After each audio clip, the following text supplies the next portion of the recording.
مرض سرطان البنكرياس هو في حقيقة الأمر 4 أمراض مختلفة لكل منها مسبباته وطريقات علاج خاصة. هذا اكتشاف العلماء في جامعة غلاسكو.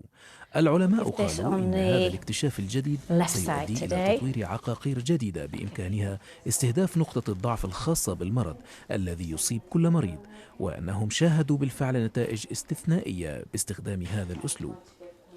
أحد الباحثين في الجامعة أفاد بأن نتائج هذا البحث يكشف محفزات هذه السرطانات، وأي منها يمكن أن يتجاوب مع علاج محدد، وذلك لاستهداف نقطة الضعف الخاصة بكل نوع من هذه السرطانات.